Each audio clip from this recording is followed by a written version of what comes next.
നമ്മുടെ ഇന്ത്യയുടെ സ്വന്തം തദ്ദേശീയ ഉപകരണങ്ങൾ, ആയുധങ്ങൾ, സെൻസറുകൾ എന്നിവയുമായി മഹാഭാരതത്തിലെ ഇതിഹാസ കഥാപാത്രമായ ഭീമന്റെ ഗദയുടെ പേരുമായി ഇന്ത്യൻ നാവികസേനയുടെ അജയ്യമായ ചൈതന്യത്തെയും വളർന്നു വരുന്ന ശക്തിയെയും പ്രതീകപ്പെടുത്തിക്കൊണ്ട് ഉപരിതല വ്യോമ പോരാട്ട പ്രവർത്തനങ്ങൾ നടത്താൻ രൂപകൽപ്പന ചെയ്തിരിക്കുന്ന ഇന്ത്യയുടെ സ്വന്തം തപസ്യ 2025 മാർച്ച് 22 നീറ്റിലിറക്കി. യുദ്ധക്കപ്പൽ നിർമ്മാണത്തിൽ സ്വാശ്രയത്തിലെ ഒരു സുപ്രധാന പുരോഗതി കൈവരിച്ചിരിക്കുകയാണ് നമ്മുടെ ഇന്ത്യ ഇപ്പോൾ. പ്രതിരോധ നിർമ്മാണത്തിൽ ആത്മനിർഭർ ഭാരത് എന്ന രാജ്യത്തിന്റെ കാഴ്ചപ്പാടിനെ ശക്തിപ്പെടുത്തിക്കൊണ്ട് ഇന്ത്യയിലെ പ്രമുഖ പ്രതിരോധ കപ്പൽശാലകളിലൊന്നായ ഗോവ ഷിപ്പ്യാർഡ് ലിമിറ്റഡ് പ്രോജക്ട് 1135.6ന്റെ രണ്ടാമത്തെ ഫ്രിഗേറ്റായ തപസ്യ ഇപ്പോൾ വിജയകരമായി കമ്മീഷൻ ചെയ്തിരിക്കുകയാണ്.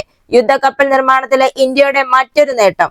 ഇന്ത്യയുടെ നാവിക ചരിത്രത്തിലെ നിർണായകമായ ഒരു നിമിഷമാണ് ഇത് എന്ന് വേണം പറയാൻ. 3800 ടണ്ണിലധികം ഭാരമുള്ള തപസ്യ വൈവിധ്യമാർന്ന ആക്രമണ പ്രതിരോധ പ്രവർത്തനങ്ങൾ നടത്തുന്നതിനും ഇന്ത്യൻ മഹാസമുദ്ര മേഖലയിൽ തന്ത്രപരമായ ആധിപത്യം ഉറപ്പാക്കുന്നതിനുമായിട്ടാണ് രൂപകൽപ്പന ചെയ്തിരിക്കുന്നത്. നൂതനമായ സ്റ്റെൽത്ത് സവിശേഷതകൾ, ഉയർന്ന സഹിഷ്ണുതാ ശേഷികൾ, അടുത്ത തലമുറ യുദ്ധ സംവിധാനങ്ങൾ എന്നിവയാലാണ് ഈ കപ്പൽ സജ്ജീകരിച്ചിരിക്കുന്നത്. ഇന്ത്യൻ നാവികസേനയുടെ പ്രവർത്തന ശക്തിക്ക് ഗണ്യമായ ഉത്തേജനം നൽകും ഇത്. പ്രതിരോധ കയറ്റുമതിയിൽ GSLന്റെ മുൻനിര പങ്കിനെയും 2029ഓടെ പ്രതിരോധ കയറ്റുമതിയിൽ $50,000 കോടി കൈവരിക്കുന്ന പ്രതിരോധ മന്ത്രാലയത്തിന്റെ ദർശനത്തെയും ഉദ്ധരിച്ചുകൊണ്ട് യുദ്ധക്കപ്പൽ കയറ്റുമതിയിൽ ആഗോള നേതാവായി ഉയർന്നു വരാനുള്ള ഇന്ത്യയുടെ അഭിലാഷം യാഥാർത്ഥ്യമാക്കിയിരിക്കുകയാണ് ഇപ്പോൾ ഇത്. 2025 മാർച്ച് 22 ഇത് കമ്മീഷൻ ചെയ്തത്. ഈ പ്രൊജക്ട് 1135.6 എന്ന് പറയുന്നത് 2 ഫ്രിഗേറ്റുകൾ നിർമ്മിക്കുന്നതിനുള്ള കരാറായിരുന്നു ഇന്ത്യയുടെ പ്രതിരോധ മന്ത്രാലയവും GSLും തമ്മിൽ 2019 ജനുവരിയിൽ ഒപ്പുവെച്ചത്. ഇതിൽ ആദ്യത്തെ കപ്പലായ ട്രിബുട്ട് ജൂലൈ 24 നീറ്റിലിറക്കി. ട്രിബുട്ടിനും തപസ്യയ്ക്കും ഏകദേശം 125 മീറ്റർ നീളവും 4.5 മീറ്റർ ഡ്രാഫ്റ്റും ഏകദേശം 3600 ടൺ ഡിസ്പ്ലേസ്മെന്റുമാണ് ഉള്ളത്.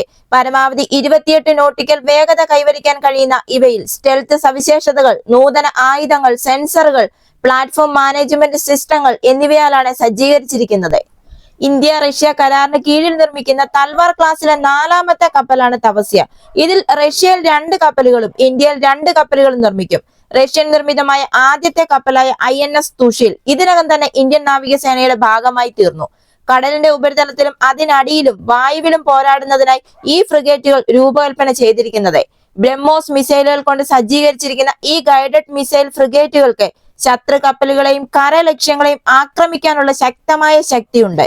മണിക്കൂറിൽ 30 നോട്ടിക്കൽ മൈൽ പരമാവധി വേഗതയിൽ 3000 കിലോമീറ്റർ വരെ ദൂരം സഞ്ചരിക്കാൻ ഇവയ്ക്ക് കഴിയും. വ്യോമാക്രമണങ്ങൾക്കെതിരായ പ്രതിരോധത്തിനായി കപ്പലിൽ ഷോർട്ട് റേഞ്ച് ഇഗ്ല മിസൈൽ തുടങ്ങിയ സംവിധാനങ്ങളുമുണ്ട്. ശത്രു അന്തർവാഹിനികളെ നേരിടാൻ കപ്പലിൽ ആന്റി സബ്മറൈൻ റോക്കറ്റുകളും ടോർപിഡോകളും സജ്ജീകരിച്ചിട്ടുണ്ട്. ഉപരിതല നിരീക്ഷണത്തിനായി സ്ഥാപിച്ചിരിക്കുന്ന റഡാറും വെള്ളത്തിനടിയിലൂടെയുള്ള തിരയലിനായി സോണാറും അത്യാധുനികമാണ്. ഓരോ ആയുധവും വേഗത്തിലും ഫലപ്രദമായി ഉപയോഗിക്കാൻ കപ്പലിലെ പോരാട്ട മാനേജ്മെന്റ് സിസ്റ്റത്തിനെ സഹായിക്കുകയും ചെയ്യുന്നു. ഈ ഫ്രിഗേറ്റുകളിൽ ഒരു ഹെലികോപ്റ്ററും വിന്യസിക്കാനാകും. 2003 തൽവാർ ക്ലാസ് യുദ്ധ കപ്പലുകളുടെ ഇന്ത്യൻ നാവികസേനയിൽ ഉൾപ്പെടുത്തൽ ആരംഭിച്ചിരുന്നു. നിലവിൽ ഇതിൽ 6 യുദ്ധക്കപ്പലുകളാണ് ഇതിന്റെ ഭാഗമാണ്. ഇവയിൽ 4 ദീർഘദൂര ബ്രഹ്മോസ് മിസൈലുകൾ കൊണ്ടാണ് സജ്ജീകരിച്ചിരിക്കുന്നത്. ബാക്കിയുള്ള 2 ഉടൻ തന്നെ ബ്രഹ്മോസ് മിസൈൽ കൊണ്ട് സജ്ജീകരിക്കുകയും ചെയ്യും.